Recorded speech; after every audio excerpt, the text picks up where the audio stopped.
So this is what codependency looks like in your conflict in your relationship. And remember that part of the reason it shows up this way is because when you're codependent, your sense of safety depends on keeping your partner happy. So you're going to do whatever you can to keep them in that happy state, even if that means avoiding conflict or people pleasing. The first sign of how this shows up in conflict then is that you avoid conversations entirely. This shows up this way because you are trying to swallow down whatever's bothering you, because you are afraid that if you do bring it up, it's going to lead to your partner getting upset or leaving you.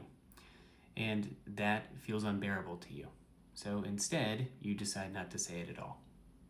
Number 2 is that you over-explain or you apologize too much. You're either flooding them with reasons to not be upset, or you are trying to take the blame in that moment because, again, you are afraid of getting them so upset. And so you are trying to do whatever you possibly can to bring them back down to the baseline, to avoid them getting riled up in any type of way, because your emotional safety is dependent on their happiness. The important thing here is that you're doing this even if you have not done anything wrong in the relationship.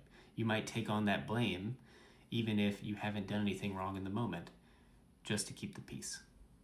Number 3 is that you rescue your partner. If you notice that your partner is getting upset or sad because you're expressing something, maybe feedback or a need that you have, then you stop doing that. Instead of expressing your needs, wants, desires, or any kind of feedback you have for them, you rescue them. You try to do whatever you can to make them not upset, not sad.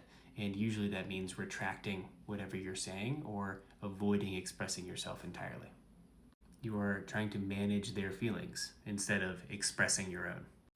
And number 4 is that you agree even when you don't really mean it. This is your partner saying something that you don't agree with, and you are nodding along, you're saying, yes, you're right.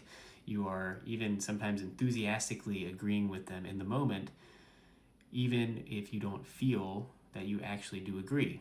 And that's really being done here to keep the peace, right? You want to keep your partner happy at all costs. So you're distorting yourself in order to do that.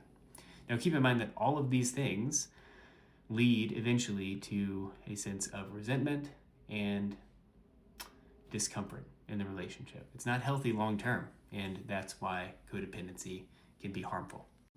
All of this is coming from this fear of disconnection with your partner, and it's probably because your nervous system learned somewhere early on that love means keeping things calm, keeping things safe, keeping the other person happy, and distorting yourself in order to do so. But in a healthy relationship, you can have healthy conflict where both people are able to speak up. Let me know if this helps. Good luck.